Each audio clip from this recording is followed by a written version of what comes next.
Have you got this warning message on your dashboard? Well, this is how I fixed it on my Peugeot 308, but it is the same system on most cars. Let's get it to the garage and see what we can do. Hi, I'm Tammy Neon and you're watching Rusted or Busted. I go around buying cars and fixing them.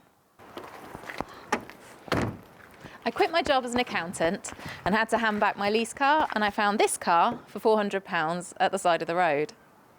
In today's show, it's time to fix the automatic headlights. Our fault code is C1134, which on most cars says steering angle sensor, but on ours it's front height sensor. When I first bought the car, I did not know how the auto lights worked. Next, as soon as I started the engine, I got a message flash up that said auto lights not working.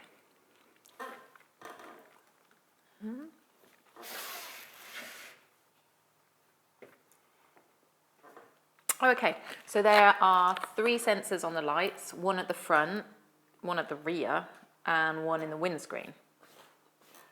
Well, I can understand the one in the headlights, and the one on the windscreen is, you know, so the car knows where it's going. But what's the rear one for?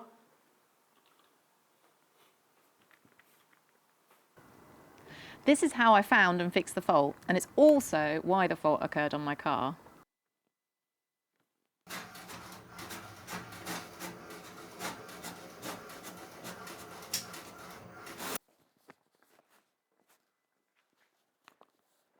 Okay, so it looks like the auto lights are down to the front sensor not working correctly. Bouncing on the car, the reading doesn't change. It's at 3.3. So that's one for when the car is up in the air.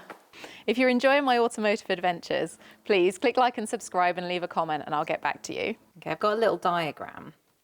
And so there are 3 sensors. I've got front sensor, rear sensor, and the one in the windscreen is so it knows whether it's day or night.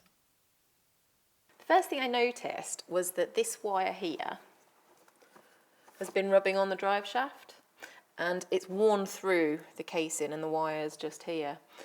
And I think it's because it's supposed to be clipped in here, and where it's cable tied around here, it should have been cable tied right up there.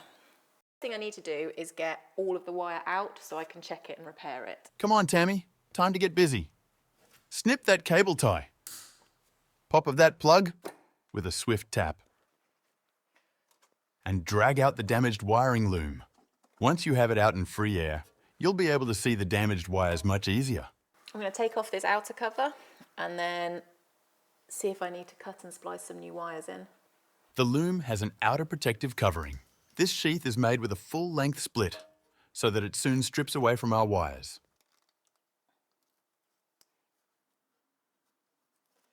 Then the old broken clip, which is taped to the sheath, needs to be set free too.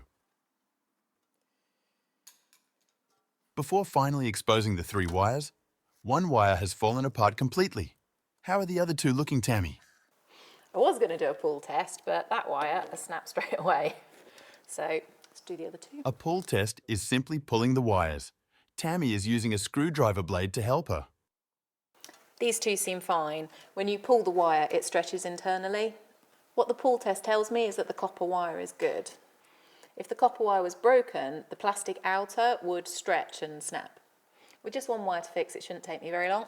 So I'm just going to get my soldering iron. Soldering iron. Strippers. Now it's time to strip back this outer covering, but wait folks, there's an issue with this wire. It's gotten water ingress so far into its core it's turned black. And when it's black, you won't be able to solder it back together. Only thing Tammy can do is keep cutting it back until she finds good copper-coloured wire. Her first attempt reveals more blackened wires. She better keep cutting.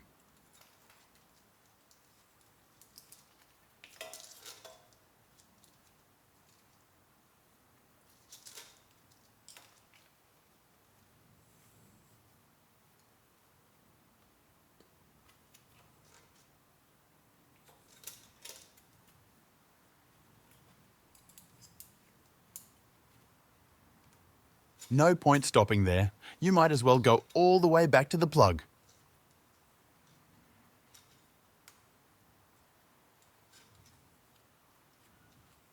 I've cut this wire all the way back to the plug now, and you can see it is just corroded internally. Now we just need to scavenge some wire and cut some heat shrink outer covering. I spliced in a new bit of wire. I had to go all the way back up here until I found a good bit, and then all the way down to the plug here. This one was still black, but I used a bit of sandpaper and just cleaned it up. This is my gas-powered soldering iron. I use this one because it's not attached to a really long power cable, so I can get into all the tiny little spaces. Don't worry about that smoke. It's just the flux getting rid of the dirt from the old wire. When soldering, you need to heat the wire first, then apply a little solder to the tip of the iron and let the heat transfer the solder into the join. With one joint smoked, it's time to get to the next piece and get this job over and done. I just need to put the heat shrink on and refit the wiring. Well, almost done. Luckily, Tammy didn't forget to fit the heat shrink before she joined the wires. So a quick slip and a bit of heat on the heat shrink tube, and guess what? It shrinks, making a waterproof cover. Well, that's all refitted back into its protective sheath. I'm just going to refit it and see if it works. I'll worry about rerouting it if it's working.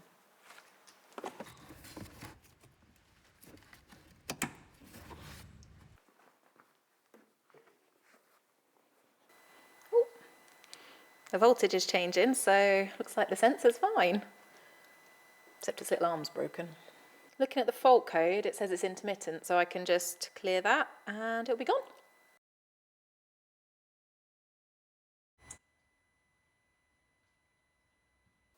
I've just had a really good look, and this wire originally went down and back, and it went under the drive shaft, not over it. I'm going to have to pop the plug off again and then run the cable all the way around the back. And this clip, which I originally thought was broken, probably goes somewhere on the back of the subframe. So I'll find where it goes and cable tie it all back together. That's it all rerouted down behind and under the drive shaft. You can just see a little bit of yellow just there. All I've got to do now is fix this little arm. I'm pretty sure if I just drill a little hole through it and put a bolt in it, it will be fine. They are only £65 for a new one, but they are on back order at the moment.